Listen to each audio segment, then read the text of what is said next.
sorry. It's good. People that's homeless, like they already don't have much. They just got them and whoever else they homeless with. They got each other. Some homeless people have a dog or a cat. That's who they got.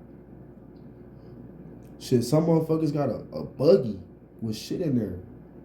Yeah. But that's what they got. Like, that's the attachment. That's what keep them going. And that's what I'm saying, like, the more you obtain, the more you lose. Because that's when you really start forgetting the basics of, like, what you really supposed to be here for. And, like, with a homeless person, they're not tied down to anything. If a homeless person sad about some shit, it's probably because they don't have a home or anything like that. But some homeless people don't even be sad about that shit. They just be happy that they alive, bro. And that's the thing that I'm trying to get at. Like, you gotta focus on what's really important. Because when you got nothing, you got air. Mm-hmm. As long as your lungs pumping, that's what you got. And you can always build from there. Just said that yesterday. That's why it's like losing something. You could lose something. You might feel, okay, it hurt. Or damn, like, fuck. Like, but you can always build back up. Yeah. As long as you got the intent to do it and you got the will to keep going, you go always be straight at the end of the day. Like, people built all this shit. People built civilization. People can destroy this shit at the same time. Like, they already put people in categories. Like, that's why it's a such thing as poverty. Motherfuckers built that shit. Because people was greedy and stuff like that, and they wanted to have more than what they needed. And when I look at old tribes and stuff, it could be a native tribe, a fucking African tribe, anything. Like, old communities, they only took what they needed. I was literally watching a video like last week on Native Americans because I wanted to, I don't know, research the culture and shit. And they talk about the natives and shit. They only take what's needed. Why take more than what you need? That's taken away from something else. That's why they say the rich get richer and the poor get poorer. And they get poorer, but the poor get poorer, but they obtain something the rich can never have. Woo! So, you know yes! Period. Yeah, I'm just getting started. Like, they obtain something the rich can never have. And that's why if motherfuckers from fucked up environments or not the best homes and shit, stop letting outside energies affect how you feel and just really just focus. Like, you got to use that hurt for good. Like, that shit really just, it's negative energy, but a negative energy could turn into a positive energy. Like, you could be mad about something, like, let me see. Damn, like, I was trying to take the trash out and the motherfucking bag ripped and all the trash fell out.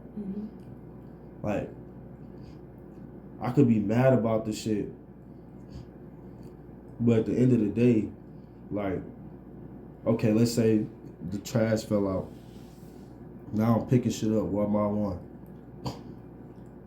Just like that. And then I gotta throw it away like that.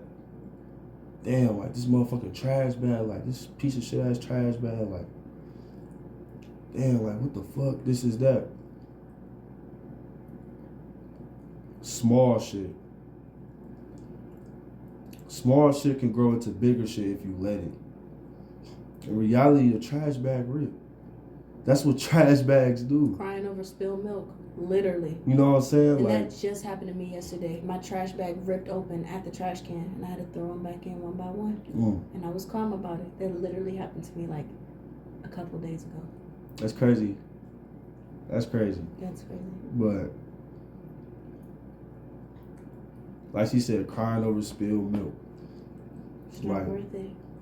It's never worth it. Like, that shit leads to bigger shit. And it's like it's almost like the devil is trying to play games with you.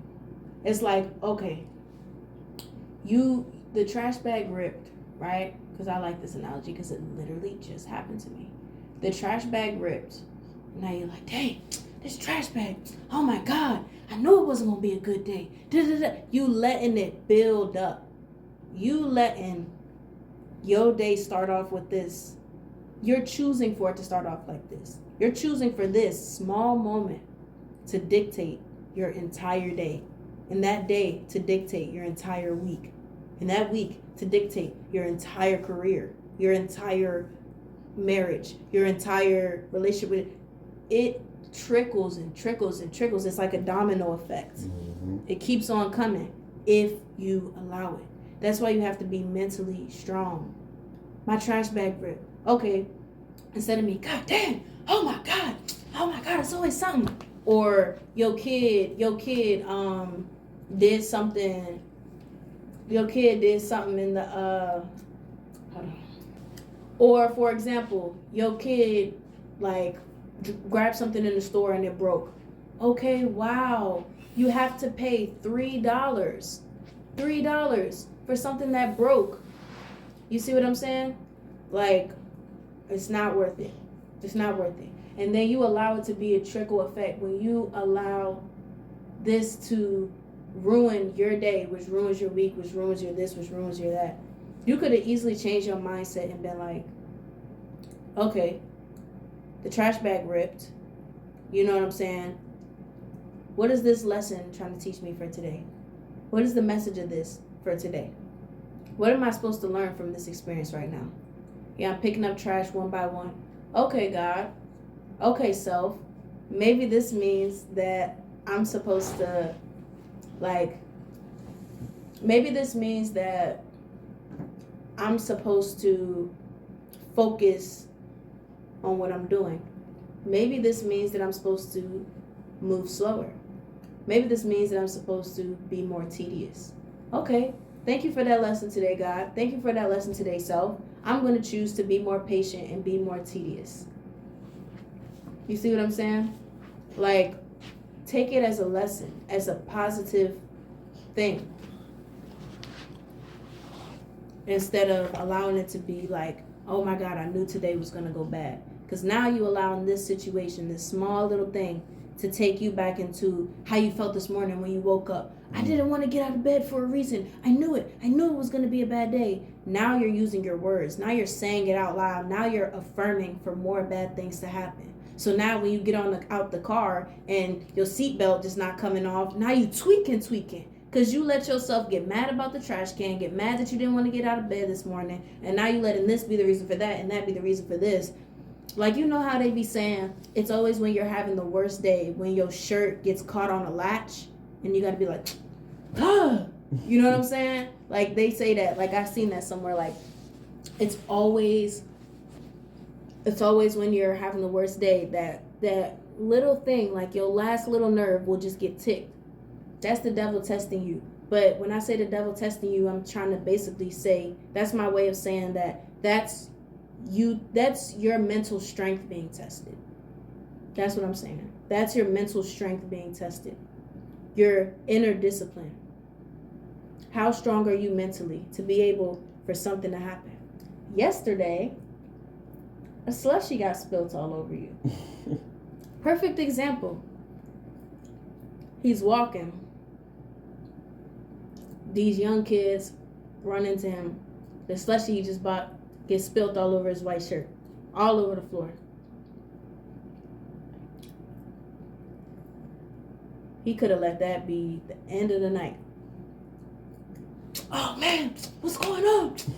Like, he could have really turned up if he wanted to, but he didn't choose to. because it's a trickle effect. It's a domino effect. If he would have allowed, he would have literally been crying over spilled milk, spilled slushy. What do a grown man look like crying over a slushy? You see what I'm saying? Like, it's small stuff that your brain will try to confuse you to make you think that it's big, but it's not. Because let's say he got angry about that slushy. Let's say that he pressed some little kids out. You see what I'm saying? Then the whole night would have been over. Then maybe he would have took his anger out on the people around them. Then their night would have been over. And then he would have ended up suffering the consequences of some type of karma from taking his anger that was very small and minor out on somebody else and now ruining their night because of your anger that never should have even gotten to anger in the first place as an emotion. Crying over spilled milk will literally be the death of you. Not even being dramatic. Tripping over little things. And that's why I hate seeing like parents be like whooping their kids in the store over little small stuff, like asking questions or something, or like accidentally dropping something or spilling something. Like, kids is gonna be kids. Like, I think you said that the other day. Like, we all make mistakes as humans, but especially a child. You fresh out here. You know what I'm saying? I got a little bit more experience than you, and I'm still learning, I'm still growing. But a child, oh my God, you try to pour your own juice, and now the juice that I just bought from the grocery store is all over the floor. Okay. Go get some more juice. Let me show you how to clean up your mess. Because you're going to make a mess again. Let me show you this how you clean it up. Without screaming, without yelling, without making you feel like making a mistake is the worst thing in the world. Because then that's how you mess up, by letting your children think that they can't make mistakes. Now it's like everything has to be that's how you create a mental freak. That's how you create OCD, an OCD child. Like, oh, my mom said I can't go. Instead of a child that's like, hey mom, I was thinking about this. I feel like I really want to do this, but I don't know how to do this. Should I do it like this? You see what I'm saying? Instead of raising a child that feels open with you to tell you the truth, like, hey mom, I just found out recently that my friends, like, when they go out, they like to smoke weed, and I don't know, it's kind of making me tempted to try it. And wouldn't you rather have your kid like be open and talk to you about some stuff that they was already gonna do anyway? You see what I'm saying? Instead of you raising them to feel like making mistakes is bad and that you have to color within the lines to the point where they're afraid to color outside the lines with you. Your parents should be your first open book. Blank pages. Your parents should have handed you a coloring book and say color within these lines. If you're doing that, I don't think you should be having kids. It's supposed to be a blank page. Because whatever they create is what they create. You know what I'm saying? And I'm not saying just allow no crazy, wild stuff. But I'm saying that you got to understand that even if it's your children, even if it's your seed, that's still a human being. That's going to grow up to be their own human being. That's going to have their own family one day. That's going to change the world in their own way. So why not start being real with them from the jump? Instead of waiting until they get a certain age to finally start being real. Because by then, now their memories, like I was saying earlier, they already got this vision of you. They already see you this type of way. Instead of they can say, oh, my mom and my dad was like this my whole life. Ain't never switched up. Like, ain't never made me feel bad for making a mistake. Even when I did the most wrong thing. Even when I did the most fucked up shit. I was just wrong here and wrong there. And I still learn from that. Because they ain't make me feel like I'm not supposed to make mistakes. Does it get to a point? Yeah. But it's up to you. Use your discernment. Know your child and things like that to know when that line is to be drawn. But y'all parents, you know what I'm saying? Like the old school parents and the parents, like the parents I be seeing, man, y'all draw the line before the line should even get drawn. You see what I'm saying? Like, why you drawing the line right here? Is that because your mama taught you that doing this was wrong? What do you think about it? How do you feel about it? You know what I'm saying? Your mama told you that you can't draw on the walls. What if I created a whole room in my house just for my kid to draw on the walls? You see what I'm saying? So they don't go to other people's house and draw on their walls. They come to their house in this specific dedicated area of the house and know, okay, here I can draw on the wall. I'm excited to come home today because I get to draw on my wall. And that's my discipline to know to never do it at anybody else's house, because I have a room in my room where I could draw on the wall. You see what I'm saying? It's ways that you can maneuver it and teach lessons in certain types of ways. You don't have to do it the way that you were raised or the way that you were taught, because that child isn't you.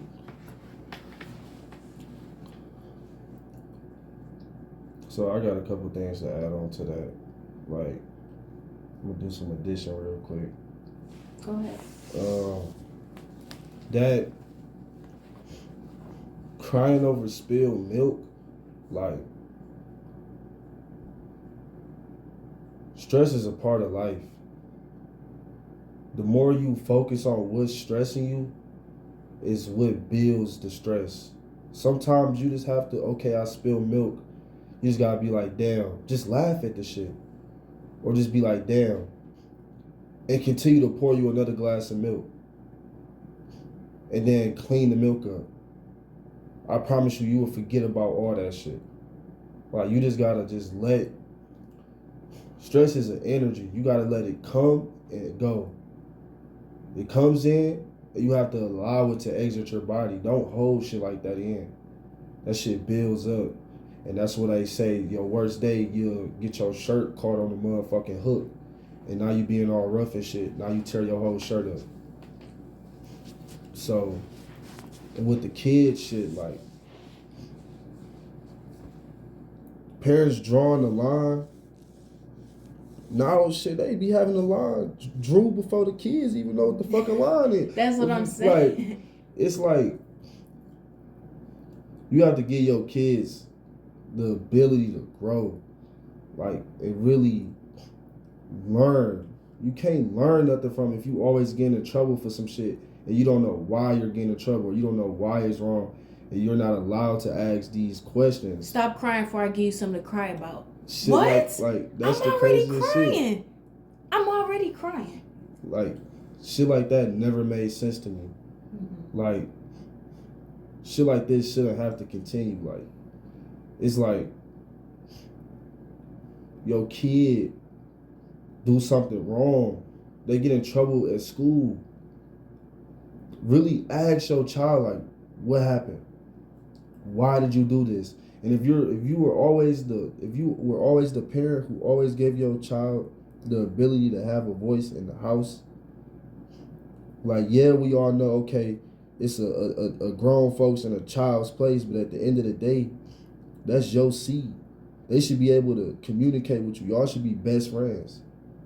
Always, okay, yeah, always keep that I'm your mama or I'm your daddy, you feel me, role. But at the end of the day, y'all should be like best friends. Y'all family. Same blood, same DNA. You fucking look alike. You might just look exactly like them.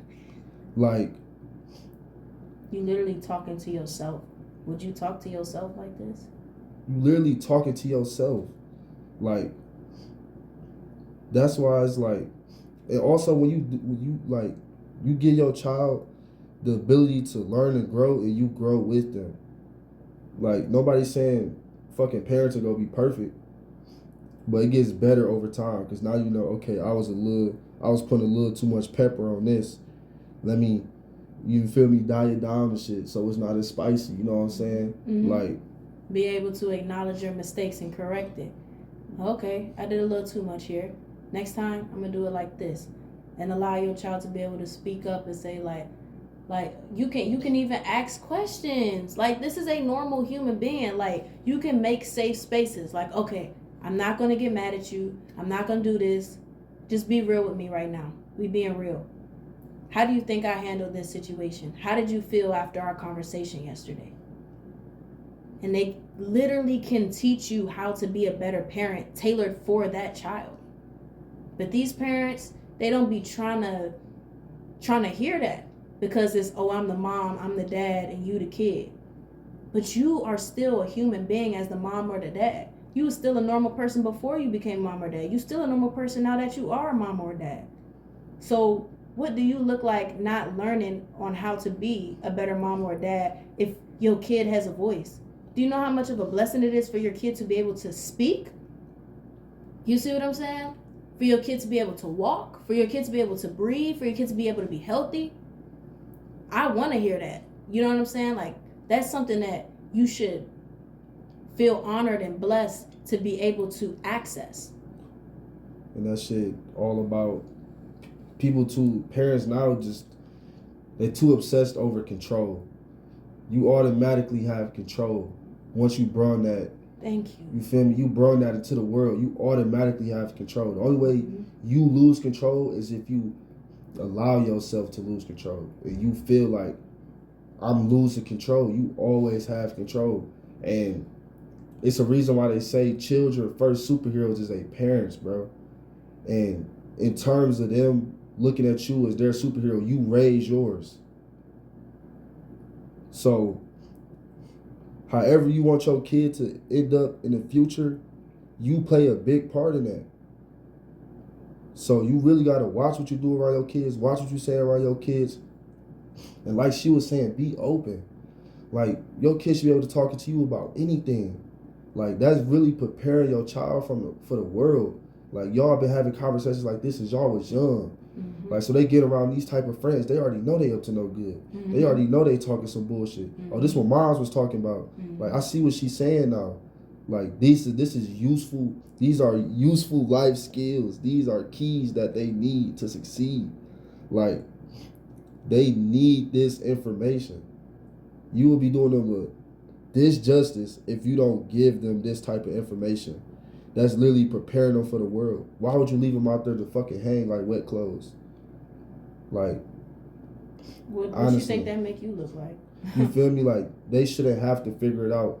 And I don't care if you had to figure it out. That's you.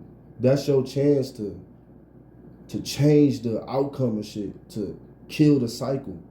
You know what I'm saying? It's a thing called generational curses. Eventually, somebody has to break the generational curse in the family. So why would you not be the one to do that? You know what I'm saying? Like, it's like, okay, you didn't know how to do certain things as a kid and stuff like that. You wasn't really raised on how to do these certain type of things. But it's like, or you raised getting your ass whooped all the time, or always getting yelled at. Like, your people was hard on you, switchy switch to the ass. Like, of course you gonna want to go in the streets and fight. You know, that's like, all you did was get beat up. You trying to release that pent up anger from, you can't hit your mama back, but I can hit these dudes in the streets back. What's up? You know what I'm saying? You know what I'm saying? Like, you can't be putting that on to your children, bro. Like, the way you grew up was hard. And that's why I hate when older people say, oh, we had it way much harder and stuff like that. Okay, suck that shit up. You had it hard, and that's okay. But don't make it harder for us. You know what I'm saying? Yeah. You're supposed to make it easier because you had it harder. You got to realize that you were that sacrifice that was needed to make it easier on the next. Like, literally. And you just have to be okay with that. Sometimes the roles we was put into is not our decision. But you was put there for a reason. So take control of that shit. And then you dictate the outcome. Like, if you was put into that position for a reason, it was obviously you was supposed to be there for a reason, bro. Shit don't just happen for no reason. Like, don't make shit harder on the next. You know what I'm saying? Like in the Pursuit of Happiness, my favorite part was when it was like, one day a man was drowning and he said, God, please save me. So God sent him a boat and he said, no thanks, God will save me. So the boat kept driving and drove away. So then as he's still drowning, he said, God, please save me. So God sent him a second boat. And then he said, no thanks, God will save me. So the second boat swam away. So then the man died. and he went to heaven and he said, God, why didn't you save me? And God said, I sent you 2 boats, you big dummy. Like, how you gonna sit here and wonder as a parent how your life is going bad, or how your life is not doing this, or how you don't have enough money to provide, or you're not doing good enough, or your son or your daughter's not doing good enough. But God gave you the opportunity to change what you've known. God sent you that boat. Your kid is that boat. You got the chance to take that boat and swim. Who knows where they want to take you on that boat. But allow your kid to be the boat. The savior, the justice, the assistance on you becoming better. It's not just about you making them better. It's about them making you better. And that's your boat from God, is that child. And if you choose, oh, no, thanks, I'm just going to surrender and fall victim to the ways that my parents were that made me the fucked up person that I am, but I don't give a fuck. I'm just going to drown and wait for God to save me. Okay, here's another kid. Let's try this again. They got a little bit of a different personality. Let's see how you take it now. Oh, no, thanks. I'll just fall victim, you know what I'm saying, to the way that my mom and my dad was. I'll just keep being a fucked up person or a fucked up parent. I'll just not care what they have to say or not care how they feel. And, you know, nobody ever cared about how I felt. So I'll just drown. God sent you 2 boats, 2 chances, 2 opportunities to get yourself right. And in the process of getting yourself right from this boat, from this kid, you can also get that kid right. But nope. You chose to drown and go to heaven and then ask God, hey, why didn't you save me? Like, God, I'm praying, I'm going to church now. Like, what am I doing wrong? What you needed has always been right in front of your face. You just chose not to make it great. Or didn't know how to make it great and didn't care to learn how to make it great.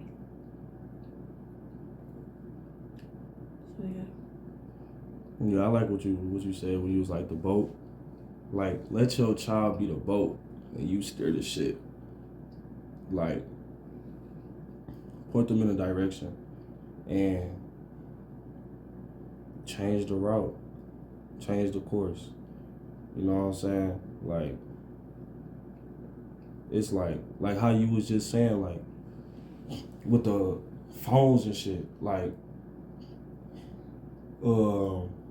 if they like to play basketball or something like that, get them a ball.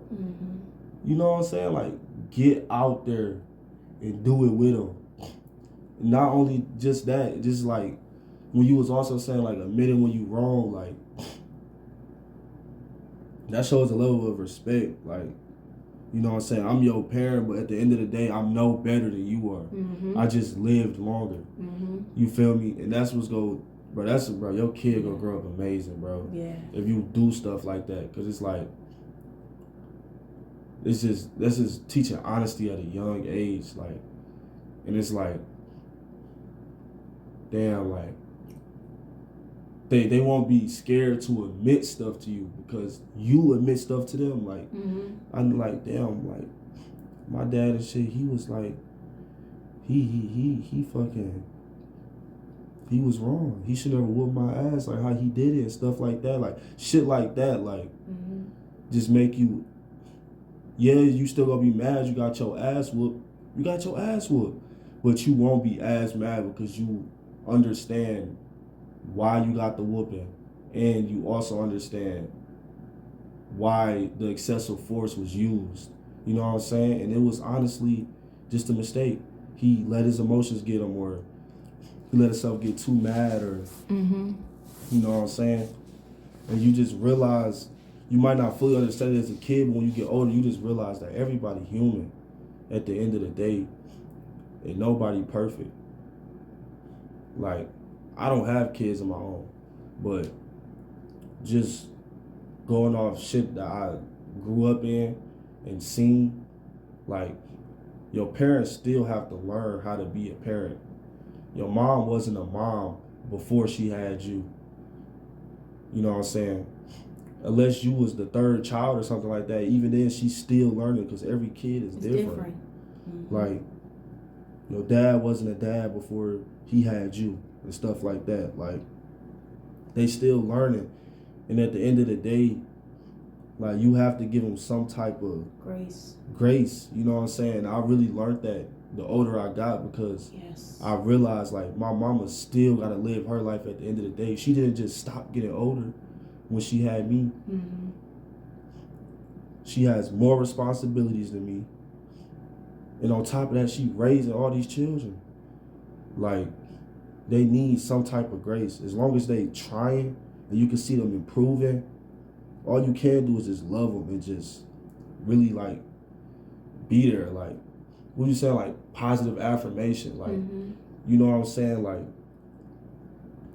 really, like, just be there, because at the end of the day, y'all all in the fucking stuck of it, the thick of it, the shithole together. Mm-hmm. Hey, like, I love you. Hey, I'm proud of you. You know hey, you did a great job at school today. You can't just say something to them when they fuck up.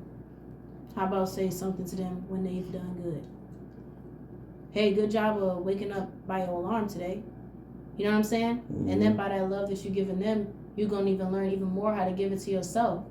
Talking to you, looking at yourself in the mirror. Dang, I'm really proud of you for how you getting up and doing a damn thing. Good job. Because you used to saying it all the time, every day to your kids. So, like, taking that boat again. Not only is that boat making you greater, but you making that boat greater, that kid greater. And they're making you greater. But it's all about how good that you treat them, and then teach you how to continue treating yourself good. Because if you're treating them, you know what I'm saying, some type of funny way, it's because you're treating yourself some type of funny way. And that cycle going to keep cycling. But it's up to you to break that cycle and break that generational curse. So, yeah. You think we should end it here? It's never too late. Like, it's never too late. I had a friend and shit, and he was calling his dad a bitch and all that stuff. And I was like, bro, why? I'm like, can you call him? He like, yeah. Can you talk to him? He like, yeah. Mm-hmm. So I'm like, what? Like, I'm confused. Like, yeah, he did certain shit that he did, but is it mainly problems with your dad, or problems your dad and mom got that your mom don't tell you about? You know what I'm saying? Like, you can have some type of animosity between one of your parents, but in reality, what if it's just the shit that you just hearing from one of the parents that you stay with, and you don't really know what's going on between them? They could be at each other's head or some shit. You know what I'm saying? Got you picking sides and shit like that. Or maybe this parent feels some type of way because this parent keep acting like shit and keep staying on bullshit, and they've been trying, and I was like, I'm finna distance myself. You know what I'm saying? Like, yeah, they probably want to talk to their kid or not, but they just don't know how to come about the shit. Especially because they know the shit that's been going on at the crib. Because once you're not at that house, once the parents split up, you have no control about what's going on over there. The most you got is a phone call. You don't establish no rules over there no more. The moment you moved out. Yeah, it's almost like, are you mad at your dad because of the relationship that he has with your mom, or are you mad at your dad personally? Vice versa. Like, are you letting, like, what you've seen and what you heard, like, dictate the type of relationship that you have with this specific parent, or did you, like, give it a shot yourself? Both roles have a side. You gotta try to fix those relationships, because people eventually come around, but I would never stop trying to be the one to try to fix the shit. Because at the end of the day, you never know when motherfuckers go poof. Then now all you got is memories. It's like, damn, like, you looking at pictures like, damn, that's the motherfucker who raised me. Like, you only get two. You might have stand-ins and stuff like that, but it'll never be the OG, the original. You know what I'm saying? And once people die, their voices slowly start fading out. You don't even remember what the fuck they sound like no more. You barely remember what they look like. Memories get fuzzy. And if we didn't have these, it'd just be a distant thought. That's why it's like, you gotta try to repair shit while you can, bro, because you the one that's gonna be left with the hurt of the shit once they gone. Cause it's like, damn, if I really would just suck shit up and really just try, like, you know what I'm saying, like, really try to have that conversation, like, and sometimes people are just gonna be who they're gonna be, but it's like as long as you try to make shit work, and you was willing to have those conversations and stuff like that, you still go feel fucked up if they just poof, but you won't feel too bad about the shit. You know what I'm saying? It won't hurt as bad. Like that's why, man, and that's with anybody. I don't even have to be your parents. You feel me? Like, just always try to fix relationships that you got. You know what I'm saying? Yeah. Cause the people you meet in your life mean everything. The people you make connections with and that you spend time with and stuff like that mean everything, because at the end of the day, we only got each other. All this shit could be gone in an instant. And when nothing here no more buildings, no more food, nothing, we just all gonna be looking at each other. So make those relationships count. Gotta make that shit count, because that's the only thing you take into the grave with you. And people hear that all the time in songs and all that. You don't take nothing to the grave with you, but what you got in your soul, bro. Like money, all that shit. None of that shit come with you. I love how you just brought it all full circle. You feel me? They could put that shit in your casket. It don't come with you. It don't deteriorate with you. Like, you could put money on a dead body. The body gonna deteriorate with you. You gonna dig it up. You gonna find the money. It might be all fucked up and ripped up and stuff like that, but it's still there. Material shit. Shit that can always be destroyed and created again. Mm-hmm. Like, it's only one of you. Once you gone, you gone. People can't replicate you. You know what I'm saying? Like, I know they can't replicate me. Man, they can't replicate you, man. So it's like One of one. You gotta be one on one. Period. Be one on one.